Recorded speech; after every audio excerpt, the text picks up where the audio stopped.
Air India विमान का black box हादसे के 28 घंटे बाद बरामद हो गया है।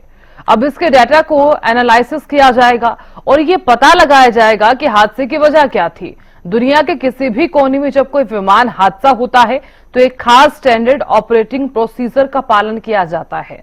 अहमदाबाद विमान हादसे में उन देशों की संस्थाएं जांच करेगी जो किसी न किसी तरीके से इस हादसे से जुड़ी हुई हैं।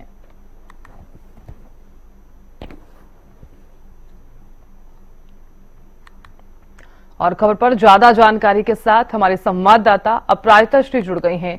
अपराजिता, देखिए, एयर इंडिया विमान का जो ये हादसा हुआ, हालांकि इसने पूरे देश को झकझोर कर रख दिया है। हर किसी के जहन में अब एक तरह का डर भी हम इसे कह सकते हैं, और ये हादसा होना और साथ ही साथ हम ये भी कह सकते हैं कि पूरे देश को स्तब्ध भी कर दिया है इस हादसे ने।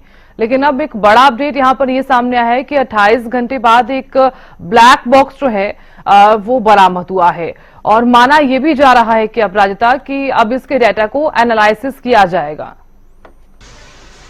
बिल्कुल, देखिए, जैसे ही ब्लैक बॉक्स बरामद किया गया है और उस ब्लैक बॉक्स की अगर जगह की बात की जाए तो जहां पर प्लेन क्रैश हुआ था उसी के छत पर ब्लैक बॉक्स रिकवर किया गया है। इसके साथ साथ डीवीआर भी एक इक्विपमेंट होता है, वो भी रिकवर किया गया। और जैसे ही ये रिकवर हुआ और जिसके बाद तमाम एजेंसीज से पड़ताल में जुट गई कि आखिर क्या हुआ था, क्योंकि अगर ब्लैक बॉक्स की बात की जाए तो हर एक छोटी से बड़ी मूवमेंट को भी वो रिकॉर्ड करती है। तो हर चीज को अब आका जा रहा है, इन्वेस्टिगेट किया जा रहा है, चाहे इंडियन इन्वेस्टिगेशन टीम की बात हो जाए या फिर यूके इन्वेस्टिगेशन टीम की। इसके अलावा कई और टीमें जो जांच में जुटी हुई है, सभी यानी कुल मिला के करीब 5 एजेंसीज हैं जो ब्लैक बॉक्स की इन्वेस्टिगेशन में जुटी हुई है।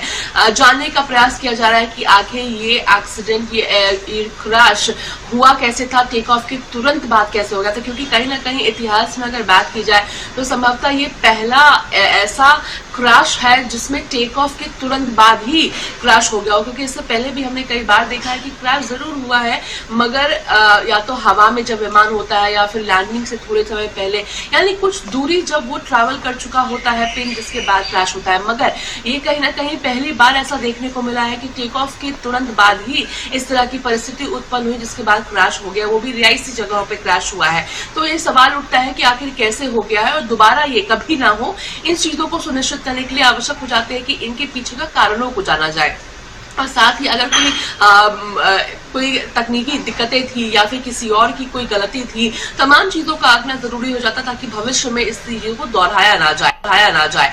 वहीं देखिए, जिस तरीके से एजेंसीज की अगर बात करते हैं तो यूके के द्वारा भी जिस तरीके से एजेंसीज को भेजा गया है इन्वेस्टिगेट करने के लिए, उनके द्वारा कहा गया है कि हम इंडियन इन्वेस्टिगेशन का सहयोग करेंगे, और कहीं ना कहीं लाजमी भी हो जाता है। जिस तरीके से उनके खुद के 51 लोग इस विमान में मौजूद थे, वो भी उनकी भी मृत्यु हो गई, तो कहीं ना कहीं लाजमी हो जाता है उनका खुद के इन्वेस्टिगेशन टीम को भेजना। तो लगातार जैसे ही ब्लैक बॉक्स रिकवर किया गया उसके तुरंत बाद ही इन्वेस्टिगेशन शुरू हो गई, जिसके बाद संभवतः अभी से कुछ समय बाद ही जो तमाम जानकारी है कि आखिर क्या कुछ कैसे हुई थी, तमाम चीजें स्पष्ट रूप से सामने आती हुई नजर आएगी। जी बिल्कुल अपराजिता, बहुत शुक्रिया अपराजिता जानकारी देने के लिए और खबर पर नजर बनाए रखने के लिए।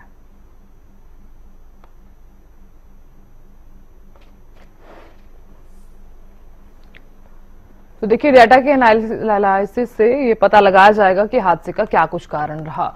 दो चीजें यहां पर रहती हैं कि जब भी कोई विमान हादसा होता है तो उस हादसे के बाद ये जरूर पता लगाया जाता है कि हादसा किस वजह से हुआ है, और दूसरा यहां पर ये भी चीज देखी जाती है कि पायलट की गलती रही है या फिर कोई और कारण रहा है।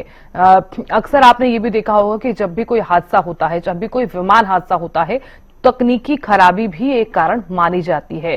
इसमें मानवीय चूक भी एक कारण रहता है।